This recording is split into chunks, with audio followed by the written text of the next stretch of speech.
Hey everybody, welcome to this episode of Compassion and Courage, Conversations in Healthcare. I'm your host, Marcus Engel. This is the podcast where I teach compassionate communication, provide perspective, and inspire resilience. Hey, I get to introduce you to not only to a great guest today, but to a good friend of mine for the last, 8 or 10 years now, Brian? It has been, yes. It's been a while. It's been a while. So, everyone, Brian Lee is the founder of Custom Learning System, founder and CEO of Custom Learning Systems.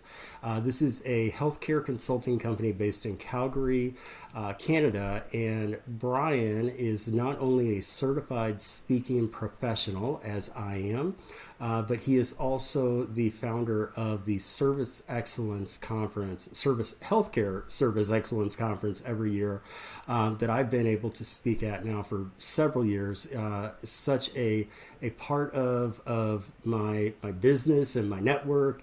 And Brian, welcome to the show. Thank you for being with me. I'm thrilled to join you, Marcus. You get to come to my events. I get to come to yours. This is cool. All right. Yeah. Even better. Better.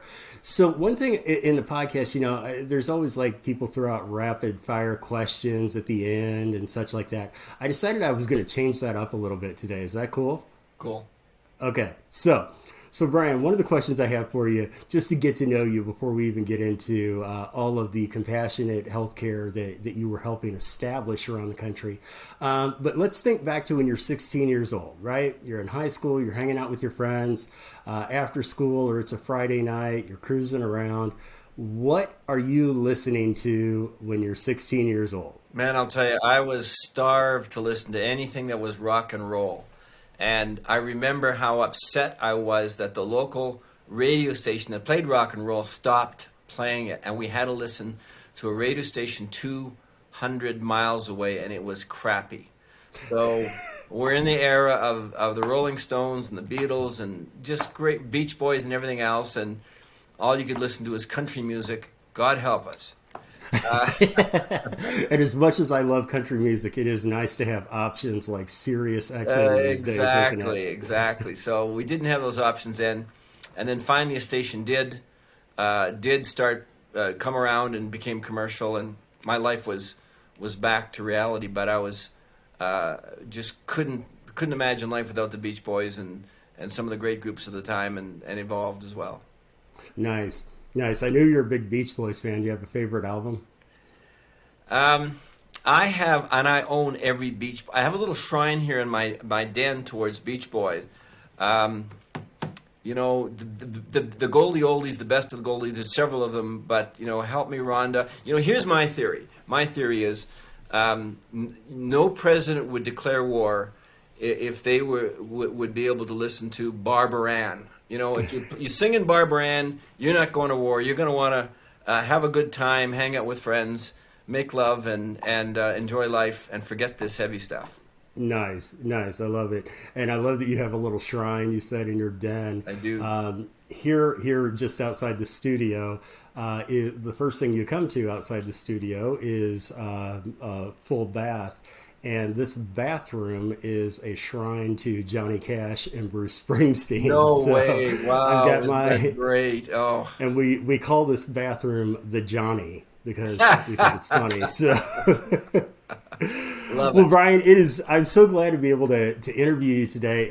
We have been acquainted through National Speakers Association and have worked in the same realms of patient experience and boosting patient satisfaction scores. And this gives me a chance to really sit down and talk to you person to person about some of the more heart aspects of what we get to do, as opposed to the all the statistics and the ratios that have to be met and scoring and blah blah blah. So thank you for being with me today. And I guess the main question then, to start with everything, is you're kind of like me. You're not a clinical professional, but yet you are so deeply entrenched in improving healthcare across the country and across not just our country, you're in Canada, but across the world for that matter. So what made you first get interested in this field of healthcare? Nothing. Two things I was not going to do in school. One was teach, God forbid, and the other has anything to do with healthcare. So I think for a lot of us, we choose careers, but for some of us, careers choose us. And I had been out pursuing my life's passion, which was speaking. I chanced into it. I spoke for free for 5 years, and then when I found out I could get paid for it, I went, this is good. Getting paid for something you love, are you kidding me? This is great. And I ended up getting invited to a hospital in Long Beach, California. And they had me do a program on leadership. I was doing the Tom Peters in Search of Excellence program, which was then all the rage. And Tom Peters, his books were everywhere, and it was a privilege to be able to be invited to his presentation. So he sent me to this hospital to do leadership, and he said, well, can you come back and teach a program on customer service? And I said, great. When do you want me? So they had me come back and do a program, 3,000 employees. I flew in and out of Long Beach for a month, and they loved it. 6 months later, nobody could remember anything because it was a traditional old style. You fly in, you do a presentation, you leave. And they remembered two things 6 months later. The guy was wearing a bow tie, and it was called service excellence. And I actually coined the term service excellence there. 5 years later, they called me up and says, can you teach a program taught by the front line to the front line? And we'd been experimenting with a program by Peter Senge called the Fifth Discipline. At any rate, we went there, we did this pilot program, we took 80 frontline employees, nurses, maintenance staff, techs of every kind, none of in management, but all had a good attitude. And we taught this program for them to teach a workshop to their peers, and a little bit of magic took place. Numbers went up dramatically, they loved it. So I got invited to a hospital in downtown LA. They heard about it, and same thing happened. Then Port Arthur, Texas, Lake Charles, Louisiana. And it didn't take me long to say, what am I wasting my time in the corporate world for? We change people's lives every day in healthcare. This is what I want to do for the rest of my life. So that was 26 years ago. Yeah, I always say that speaking is kind of something we fall into backwards, right? Yeah, that's a good way to describe it. I fell into it backwards. I don't know a whole lot of people who majored in college saying, I want to go out and speak professionally in front of audiences. But yeah, you fall into it backwards and you end up being able to do really, really good work. So you and I got acquainted through National Speakers Association. We did. Yeah. And I remember at our first meeting sitting around with the other speakers who are in our sector, who are in healthcare, and whether they're doing motivation for nursing or they're doing, keynotes for patient experience like I was. Yep. And I remember as we went around the room, everyone was sharing like a joy and a challenge too. And when it came to everyone in that room, I thought that you were the one who absolutely knew what was up. You knew what was up, like on the federal level and where money was coming from for healthcare organizations, and you have been able to become such a patient experience guru, a thought leader in this world with sustainable programs that are not just changing hospitals, but they're changing individuals' lives, right? I mean, we're changing individuals' lives and teaching them to be more compassionate at the bedside. Whenever you break all this down into compassion, where do you see, is that like the foundation of everything? I think I've spoken 3,600 times.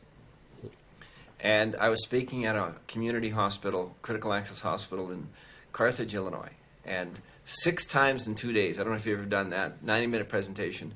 By the time you do it the 5th time, you can't remember what you said. But at any rate, I read the evaluation from a young CNA. Her name was Colleen Smith, and she said, I can hardly wait to start my kindness shift in the morning. It caught me. I can hardly wait to start my kindness shift in the morning. And it was an epiphany.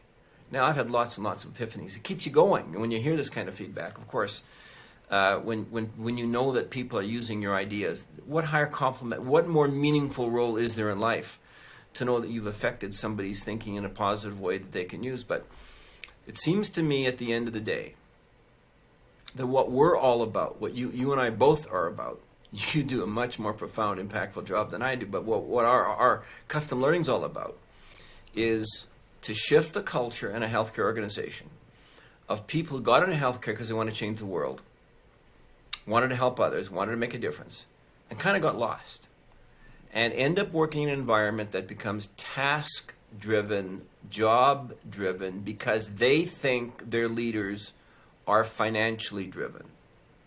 But forget the excuses, for whatever reason. If we can help them shift the culture to one that is focused on being mindfully present, shift the culture to kindness and compassion and empathy, shift the culture to one that recognizes there is a giant relationship between the mind and the body and healing, then we've done something worthwhile. And Yeah. but to change the culture is not an easy thing, and everybody's for it. The question is, how do you do it? So we've made it our business, our passion, our focus to figure that out and to help people do that, because I don't think the issue is to be customer service driven. I don't think the issue is to be patient experience driven. I think the issue now is to help our clients become patient relationship experts. And the way I like to say this, Marcus, is this, that in the absence of you knowing anything about that patient that is not on their chart, it's just a transaction. It's just a task. It's just people getting through the day. If they don't know anything about that human being, what's the satisfaction in that? What's the reward in that? It's something as intimate and important as healthcare, where, as Aaron Richardson said to me at Madison County, he said, the joy I get from what I do is helping people have a better day on the worst day of their lives. Now, it's not always the worst day of their lives, but it's helping them have a better day. So my mindset is that the answer is creating relationships for many, many, many, many, many reasons with your care, with your patients and their families. And I think your message has always been about that, and that's was transformative for you when you were trying to recover, was it not? Sure, of course, of course, and the relationships that you're describing here, that's we're immediately thinking of it from caregiver to patient, but as you said with culture, it's not caregiver to patient. This is caregiver to caregiver, caregiver to office professional, clinical, all around, right? It's interprofessionalism across the board that everyone is working together to try to improve the outcomes of that person's hospitalization, right? It's not just nurse to patient. No, that's a really good point. And I think one of my insights after doing this for a while is that one of the biggest enemies culture change has is silos. Because patients could care less that you have a different boss, you have different budgets, you have different goals, that you have different responsibilities. They just want to have a seamless experience. And when you think about it, and I like to remind our caregivers that in a 3-day stay, typically a patient is handed off 60 times. You break down the cycle of service when a patient, from the time they're admitted and all the interactions they have, there's 60 handoffs. Well, they just want it to be a positive, empathetic, kind experience where they're the center of the universe. They don't care about all those other things. So we got to figure out how to support our clients to make that happen. We only know our own perspective, right? That's one of the points of this podcast is Yeah. to try to provide additional perspective. Yeah. And of course, all of us can get caught up in our own stuff, right? Any job that you do repeatedly becomes a task if you are not, as you said, mindfully and intentionally trying to be in that moment to do that task to the best of your ability. But when we look at the relationships that are built person to person, right? The caregiver to caregiver, we all know that our work family oftentimes becomes, we see them more, we spend more time with them than sometimes the people that live in our same household. Absolutely. So how do you change the culture? And I guess I'm specifically thinking of, you've worked with hospitals all across the country, all across Canada. And what what makes a hospital that's in one area of the country that has, say, 3,000 employees so different from a hospital in another part of the country that has 3,000 employees, but they have 3,000 employees with bad culture? With bad culture. What makes things so different? And where do you even start to try to switch that around? Great question. Because if we look at what is culture, there's lots of definitions. It seems to me it's what employees do when management isn't watching, when they're not on their best behavior. What have they been given permission to do in their department or on their shift, because the shift might be completely different, or with the group on that shift? What is the collective agreement that this is acceptable behavior? So really your question is, why is it in one part of the country on a med-surg unit, the acceptable behavior is to take your time to answer the call light and to make sure you're caught up on Facebook and your Netflix is up to date? Not really. I don't think that happens anywhere anymore. Actually, there's no time for that. There's no time, right? But why is it that one does that and goes perfunctory and does it instead of visiting the patient? It's a drive-by versus another part of the hospital where they go in and they're sincerely checking in with the patient and how they're doing, and they're with an empathetic attitude to appreciate that we want to relieve their suffering, and we care about it. So what the difference is the way people lead. And where are leaders being taught how to create a cultural environment that says, we're servant leaders, we're here to support the caregivers in the most important work anywhere, and that is caring for the patients. That we're not the boss. Boss spelled backwards is double SOB. I never liked that term. We're not the boss. We're here to support and do everything we can to make it possible for you to be at the bedside and care for the patient at the bedside. I'm sure you're going to agree with this too. Some of the best hospital administrators, some of the best leaders that I've met in healthcare over the last 10, 20 years, they're not the ones who sit in the corner office. They're the ones who are out on the floors and interacting with the health professionals. They're making conversations. They're making relationships with staff. And that idea of the boss sitting up in the corner office and not having any interaction with with quote unquote subordinates or employees, that's an old school way of leadership. And that's top down. That's old. Yeah, exactly. Yeah. That doesn't cut it anymore, and especially not if you want to be an innovative, forward-thinking healthcare system. So the way I like to say this is, if you want your caregivers, if you want your employees, and our attitude is everybody's a caregiver. I mean, first of all, we've got to get this out of the mindset, just because you're not at the bedside, that you're not a caregiver. Everybody has a role to play. That if you want your caregivers to value, nurture, and care about the patients, you need to value, nurture, and care about them. McKinsey & Company just brought out a study, the second part of last year, 6,000 employees, to find out why they quit. 52% said they didn't have a sense of being valued by the managers. 54% they didn't feel a sense valued by the organization. And 51% said they didn't feel a sense of belonging, period. I've seen studies going back 10, 15, 20, 25 years that say the same thing. Half the people that leave quit their bosses, not the organizations, because they don't feel cared about. Well, there's a message there. Maybe we better teach them some basic skills, because it's not being taught in school. Teach them better skills about how to care for their people. If you want to be, in today's world, in 2022, almost 2023, if you want to be a provider of choice, you've got to be an employer of choice. You don't get to play the game, and you sure don't get to have employees working for you in a staffing shortage if they don't feel that you care about them. Yeah, that's valuing our people and our relationships is just got to be top of mind.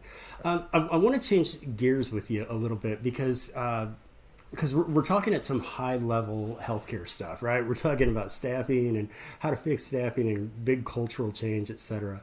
But whenever we get right down to the the central thing of what we're talking about. It's the relationship one on one, and one of the questions, or the first question that my students, my pre-meds, are posed with every semester, is the question that I ask a lot of my guests, and that is to share a story about a time when you have been there for someone else, or someone else has been there for you. And so, do you have a story that comes to mind that describes that therapeutic relationship? Wow, what a great question. So, I'd like to think I have dozens of examples. I've been there for a friend or a colleague, or because I'm not a caregiver at the bedside as you are, as neither of us are. Sorry, but we should be. But I had a rotator cuff surgery 3 years ago, and intimidated by it and worried about it, not happy about pain and everything else. And my housekeeper and her husband moved in with me for a month to look after me. No expectation of return. And they did every possible thing they could to make my life convenient and easy. And I'm not a convenient and easy guy to be with. And, I can never thank them or appreciate them enough for all the little things that you forget about, because rotator cuff surgery, you're not supposed to do anything. You don't feel like doing anything, and you're sure, the first couple of days you're not in a great situation either. So, is that what you're thinking about? Yeah, I mean, gosh, wow.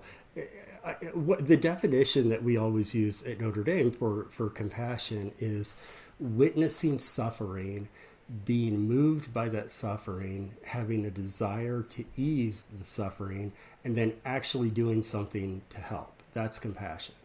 And that is a great story of compassion in action. We recently had the head of the Gold Foundation, the Humanism and Medicine organization, and he told a great story of how during his white coat ceremony, it was just a tailor that was in the hospital, that was in the bowels of the hospital, that clapped him on the shoulder and said, "Now go be a good doctor." And how much just that charge, right? You go out and do good, Yeah, right? yeah. Meant to him. And again, that's not a clinical story. That's a human story. And even though your story is post-op, I don't think my housekeeper would probably move in with me and take care of me post-op. You got good people there, and I know you are the kind of person who keeps people around with great loyalty too. So it's in all of our relationships, right? I think so. Yeah. Yeah. Yeah, I think very quickly we figure out that the greatest joy is when I think the highest motivation in life is unconditional service to another human being, because when you're in that state where you have no expectation of anything in return, and you and I discussed this many times when we designed that I'm Here workshop. Do you remember we put together that experiential workshop for frontline leaders? Of being there, because that's when life works best. And I've always wondered, why is it philanthropists? Why is it people are wealthy when they finally become wealthy and they got the things looked after, turn to philanthropy? Because what greater thing in life is there than helping somebody else out, and not expecting any reciprocation from it? It's when we are our best We're our as best. Yeah. human beings, right Yeah, there. absolutely. Yeah. It's the highest and best use of who we are. Boy, and I guess that's what we're always striving for, right? To be the best version of ourselves, and to be the best version of ourselves to serve humanity. That's what we get to do. What we get Well, to and do. I think so many people get into healthcare for that reason, and then the system doesn't sustain that. The leadership process doesn't sustain that. Budget cutbacks doesn't sustain that. Pandemics don't necessarily sustain that, and that's where leaders make a difference. Yeah, they do. They do. We all have. We've all walked into a place, a retail store, a restaurant, or a whatever kind of establishment. As soon as you walk in, that this place is kind of stinky, right? This place is kind of bottom of the barrel. I shouldn't probably be here. I'm not going to have a good experience. And we know that. And really, all you have to do is look around just a little bit to see what the leadership is there to know that's where the problem lies. That's where Tells the the story. problem lies. Yeah. Yeah. So I do want to ask you another kind of question that's a little more high level back to the hospitals and patient experience and such. We are in such a difficult time now. Everybody's been saying that for decades. I know that we've had a nursing shortage for the last 30 years. There's lots of stuff in the post pandemic world that are I don't want to say wrong with healthcare, but yeah, there are things that are wrong with healthcare. There's things that are wrong with healthcare.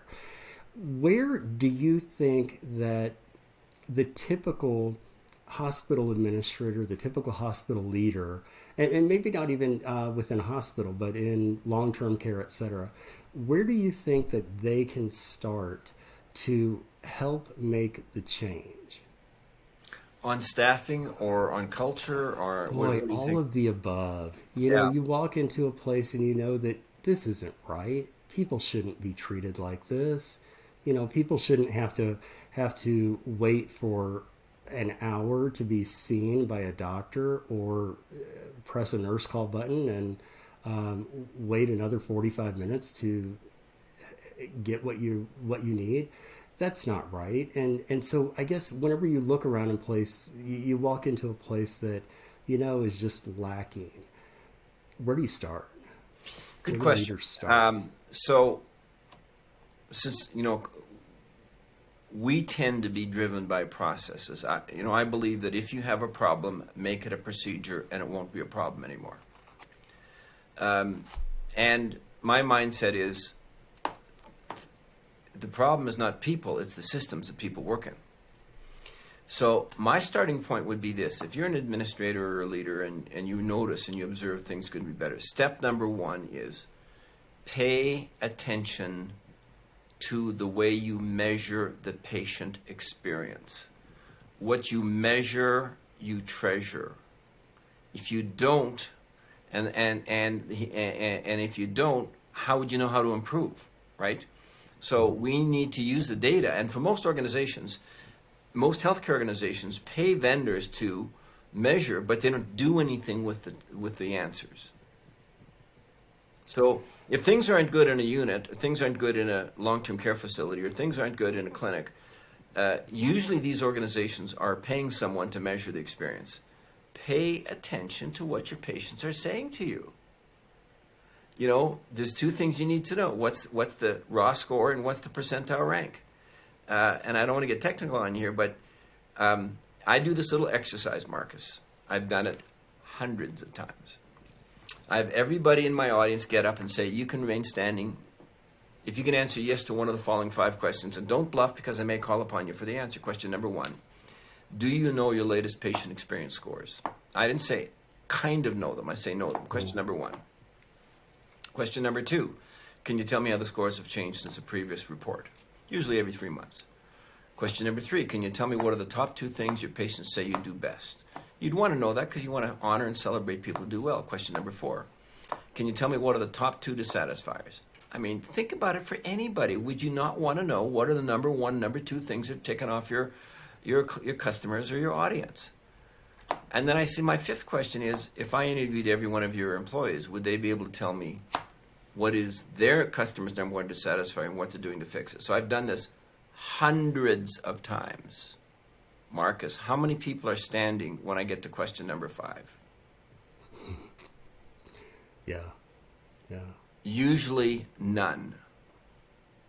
So my starting point is pay attention to what your patients are saying to you with empirical data. Because if you're using an objective survey tool, it's telling you the truth. That's a good starting point, because who can argue with that, right?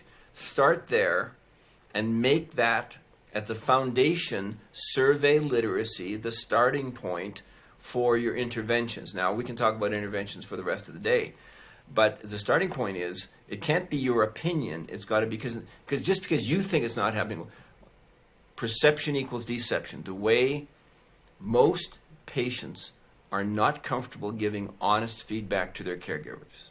Would you agree?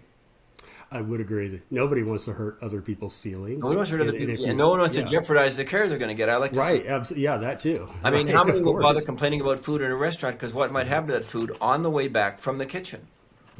There'll be a new invisible moist crust. You know, so my point is, the starting point is, why would a caregiver change their behavior if they didn't know that their behavior change was needed? Well, they wouldn't. They wouldn't. That's not going to happen. So the starting point, the foundation of all of this is listen to what your customer is saying, and if you don't have a survey, get one. Yeah, yeah, and I love what you said there. Your empirical data. Pay attention to your qualitative data too. The letters that are coming in, the comments on Yelp, the Comments on Yelp, comments on Google, Casebud and Facebook, yeah, rate MDs, all those things. You know, if somebody's taken the time to write them, there's a message there.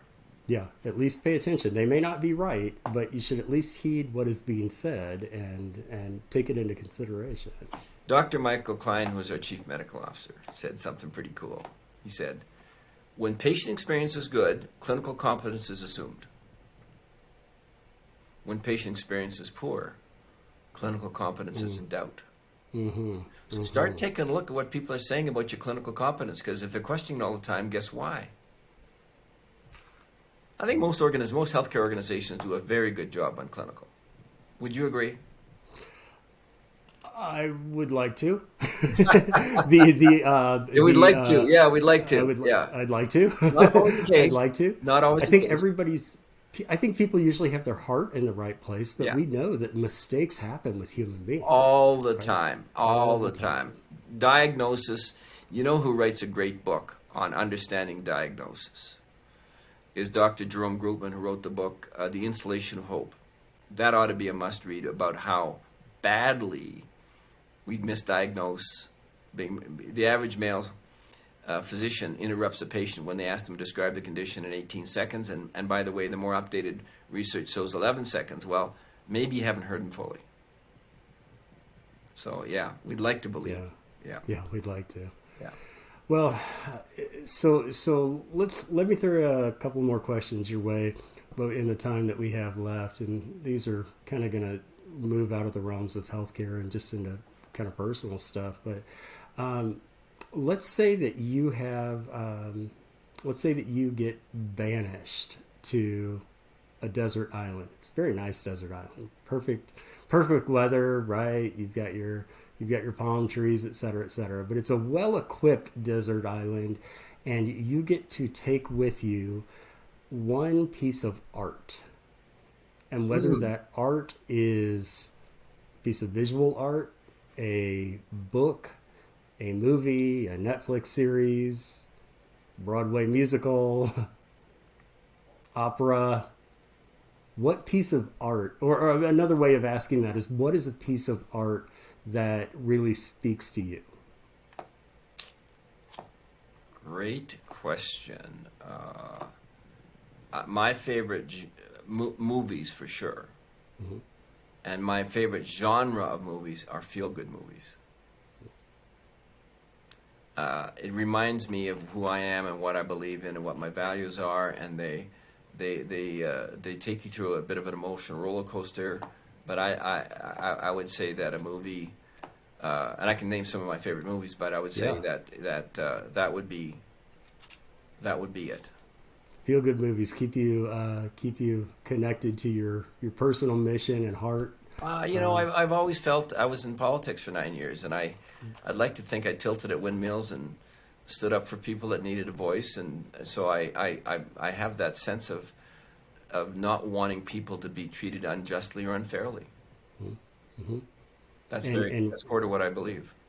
And one of the ways that we see those injustices is so often through art. It's through film and documentaries, et cetera, that show us the suffering of others. I really think about the time that I spent in New York studying narrative medicine, and how it really opened me up to so many different types of suffering in the world that I was simply never aware of. And and some of the films that we watched, whether they were blockbusters or art films, opened me up to a whole different world, and I think it changed my perspective. Really, kind of transformed my identity too around films. So Charlie Tremendous Jones was a great motivational speaker and one of my heroes. And he's a bit crazy. He's a bit off his rocker. Wore bow ties, and he used to say, "We are a result of the people we meet and the books we read." The people we meet and the books we read. People we meet and the books we read. Amen to that. I mean, yeah. I was listening to, there's a marvelous book, if you haven't read it, called Comedians in Cars Going for Coffee. And it's a series by Jerry Seinfeld. He's done now for 10 years. And it's the book just came out, and I just finished listening to it. And Chris Rock said, "We are the company we keep." I love that. Mm-hmm. Said, you're with somebody you don't care about and you go for gourmet meal, who cares? But if you're someone that you love and you're stimulated by them and you're engaged with them and they're important in your life, having a hot dog's a joy. We are a reflection of the company we keep. At the conference I talked about, Oprah said, we are a reflection of the average of the people that are closest to us. And at the conference too, you gave a strong recommendation, I believe, for your book of the year. Remind me what that book of the year is. The one I just the one by Dr. Jerome Gutman, The Installation of Hope. I think The Installation of Hope. Yeah, I think I read 50 books. He has his other book called How Doctors Think. He's such a remarkable researcher and a beautiful writer, and I don't know how he remembers all these stories, but they're phenomenal. But I think I read 50 books a year, but that one was my favorite for the whole year, and I'm happy to recommend it. It's going on my to-read list. Yeah, great. Well, it was interesting. The other book I quote is Atomic Habits a lot. Mm-hmm. And I was speaking to some osteopathic physicians in Indianapolis 2 weeks ago, and a psychologist came up to me and he says, "Have you heard of this book called Tiny Habits?" And I said, "No." He says, "Oh, it's great." And I read it. And when he told me, it kind of reminded me of that movie with Richard Dreyfuss called What About Bob and Bill Murray, about baby steps. Mm-hmm. And the key to healing is baby steps, and the key to changing your life is tiny habits. Yeah. Incremental changes add up to big changes. Absolutely, yeah. So, all right. So my last question for you then today is, let's say that you have the opportunity to have the world's largest billboard on the world's highest mountain. What is the message that you share with humanity? Message that we share with humanity, huh?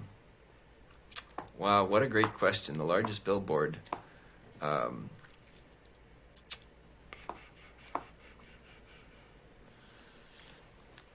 Maybe you already said it with the idea of kindness. Yeah. Maybe you already said it with the idea of kindness. It's not rocket science, right? The essence of who we are and what we do is kindness, care everywhere. It seems to me that if we can get down to that point in everything that we do, that things pretty well fix themselves. We can just be nice to each other. And by the way, there's a difference between nice and kindness. So I want to identify that. So, but if we can be empathetic and be interested, be curious. You know what? Be curious. Be curious.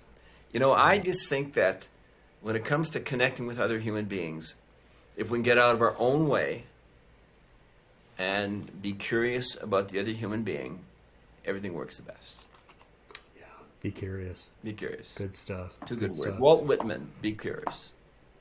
Be curious, he went on to say, not judgmental. But let's just go with be curious. Boy, I tell you, my favorite definition of compassion is non-judgmental awareness. Oh, I like that. I like to distill it down to 3 words, non-judgment, and maybe that's 2.5 words. But, Yeah, non-judgmental awareness. So. By the way, your definition of compassion, I quote you all the time on it. I think it's perfect. Perfect. Wonderful. That's not my definition. That was the definition that was taught to me Yeah.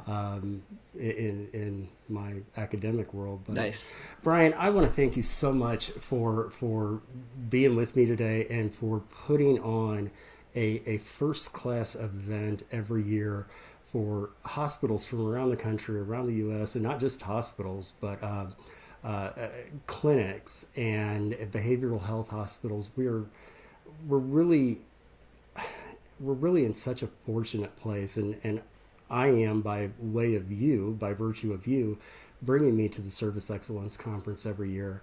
I am in such a better place to be able to just spread my message to as many people as possible, and I know that's what you're trying to do too. So thank you again for being with me today. Any final thoughts before we go? It's been a joy to have you in my life, and I can't say enough how much I appreciate the contribution you've made to the conference. I have the privilege of calling people after the conference. And what was the highlight for you? And Marcus, you just keep coming again and again and again. And what people say is, you reminded me of why I got into healthcare. And that's a giant contribution you are making to the world. So thank you for that. Thank you. And I guess the other thing I really want to point out and thank you for is the communities that you bring to the Service Excellence Conference. You know that I grew up in rural America, an hour and a half from St. Louis.